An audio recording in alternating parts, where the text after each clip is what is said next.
हाजी बिस्मिल्लाहिर्रहमानिर्रहीम अल्हम्दुलिल्लाहि रब्बिल आलमीन। डियर स्टूडेंट्स एंड डियर सामाइन, अस्सलाम वालेकुम। जैसा कि आप जानते हैं कि मैं लेक्चरर अलारका जोया अपने यूट्यूब चैनल के ऊपर टुडे विद अलारका फैजी के साथ हाजिर हूँ। और आज जो हमारा लेक्चर है, आज जो हमारा टॉपिक है वो है पार्ट्स ऑफ स्पीच के जो उसका छठा पॉइंट है प्रपोजिशन, उसके ऊपर। तो डियर स्टूडेंट्स एंड सामीन, मैं आज आपको बताना चाहता हूं कि प्रपोजिशन क्या चीज है, या ये पार्ट्स ऑफ स्पीच के अंदर प्रपोजिशन का जो मकाम है वो कितना अहमियत का हामिल है। तो बाकी वीडियोस की तरह जिस तरह मैं पहले भी आपको बताता था, उसी तरीकाकार के मुताबिक आपने इसमें भी एक पॉइंट याद करना है। एक पॉइंट या एक आधी बात हर लेक्चर के अंदर होती है, अगर आप उसको थोड़ा सा उसके ऊपर फोकस कर लें तो पूरे का पूरा जो लेक्चर है वो आपको समझ आ जाएगा। अब वो बताना ये है कि वो पॉइंट है कौन सा। देखिए, लफ्ज है आम सा प्रेपोजिशन, प्री पोजिशन। अब आप इसको इस तरह करें कि जो इसका पहला हिस्सा है प्री, उसको एक बार साइड पे निकालें, बाकी रह जाता है पोजिशन।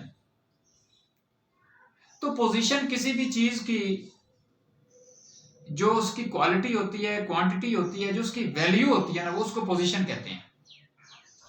जिस तरह मैं कहता हूं कि मेरी पोजीशन आजकल क्या है, वो मेरी माली पोजीशन भी हो सकती है, वो मेरी एजुकेशन की पोजीशन भी हो सकती है, वो मेरे चैनल की पोजीशन भी हो सकती है कि कैसी है, लोग कितना सुनते हैं। पोजीशन जो होती है ना, वो किसी चीज की वैल्यू को शो कर रहा होता है। हम अक्सर कहते हैं कि आपके हालात कैसे हैं, तो हम असल में उसकी पोजीशन पूछ रहे होते हैं। तो इसी तरह ये भी उसके ऊपर बात की जा रही है प्री पोजीशन के ऊपर, यानी कि प्री कहते हैं पहला, प्री इब्तदाई, प्री इब्तदाई, पोजीशन पहली उसकी जो हालत है, प्री पोजीशन पहली हालत किसी भी लफ्ज की, वो उसकी क्या वैल्यू रखता है उसके बारे में हम बात करेंगे।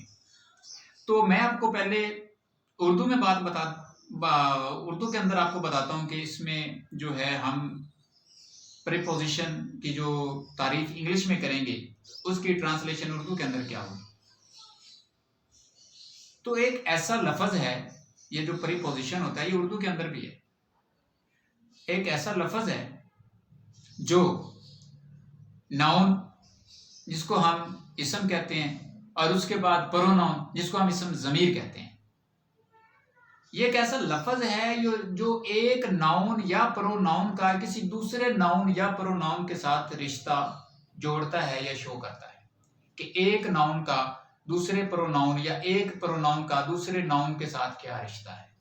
अब मैं आपको इंग्लिश में एक बार जुमला या इसकी तारीफ कंप्लीटली बताता हूं। वो क्या है जनाब, इंग्लिश के अंदर ये है कि अ वर्ड, थोड़ा सा फोकस कीजिएगा, a word which showing the relationship or connection, a word which showing, जो कि शो करता है, the relationship, रिश्ता, और connection या ताल्लुक, a noun and a pronoun to other noun and pronoun, यानी कि एक नाउन प्रोनाउन का किसी दूसरे नाउन या प्रोनाउन के साथ जो रिश्ता जिस लफ्ज के जरिए से शो किया जाता है, हम उसको प्रीपोजिशन कहते हैं। अब ग्रामर के अंदर तो बेतहाशा प्रीपोजिशन है। फॉर एग्जाम्पल, इन है, ऑन है, एट है, अंडर है, बीनीथ है, बिलोंग है, अपर है, अबव है, अंडर है, बेतहाशा है। यानी कि ये वो लफ्ज हैं जो किसी भी नाउन या प्रोनाउन की पोजीशन को शो कर रहे होते हैं। मैं आपको इसका एक या दो जुमले बना के समझाता हूं जी, कि आपको कंप्लीटली समझ आ जाएगी जब हम जुमले बनाएंगे। फॉर एग्जाम्पल, ये बुक है आपके सामने है, मैं वैसे भी लेके बैठा हुआ था, ये बुक है, ये क्या है, ये बुक है, इसका क्या, ये पढ़िए जनाब टेबल के ऊपर।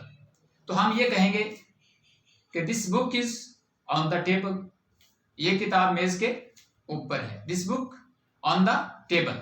अब हमने इसी किताब को उठाया और ये मेज के नीचे लेके जा रहा हूं, माजरत के साथ वीडियो में आपको नजर नहीं आएगी ये, लेकिन ये पता चल रहा है कि किताब जो है मेज के नीचे जा रही है। तो हम ये क्या कहेंगे, the book is under the table, the book is under the table, the book is on the table.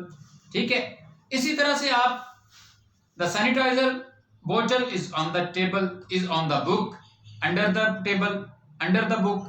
तो आप जो मर्जी, यानी कि अंडर जो है ये हमें बता रहा है, अंडर जो है हमें बता रहा है कि ये पहले किताब मेज के ऊपर थी, फिर किताब मेज के नीचे चली गई। किताब की पोजीशन को बता रहा है कि किताब की वैल्यू क्या है।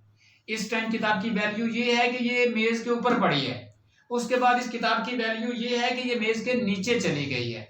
तो ये है किताब की पोजीशन। तो प्रीपोजिशन जो लफ्ज होता है ये किसी भी नाउन या प्रोनाउन की पोजीशन को शो करता है। एक नाउन या प्रोनाउन का रिलेशनशिप किसी दूसरे नाउन या प्रोनाउन के साथ जो शो करता है वो प्रीपोजिशन है। ये रिलेशनशिप होता है नाउन का किसी दूसरे नाउन के साथ, एक प्रोनाउन का किसी दूसरे प्रोनाउन के साथ। अब देखें, टेबल एक नाम है, टेबल एक नाम है, ये नाउन है। बुक जो है ये भी एक नाम है, बुक नेम है, नाउन है। तो इस बुक का, इस टेबल का इस बुक के साथ जो रिश्ता है वो प्रीपोजिशन ने शो किया, वो प्रीपोजिशन ने शो कर दिया। दिस बुक नाउन है, ऑन द टेबल, टेबल भी एक नाउन है, ये किताब इस मेज के ऊपर है। तो अब ये भी नाउन था, ये भी नाउन है, तो ये बात वाजे पता चल गई कि इसका और इसका जो रिलेशनशिप है, जो कनेक्शन है, वो प्रीपोजिशन शो कर रहा है। आई होप कि आपको समझ आ गई होगी। ठीक है, आखिरकार फिर एक बार इंग्लिश के अंदर इसकी तारीफ बता देता हूं।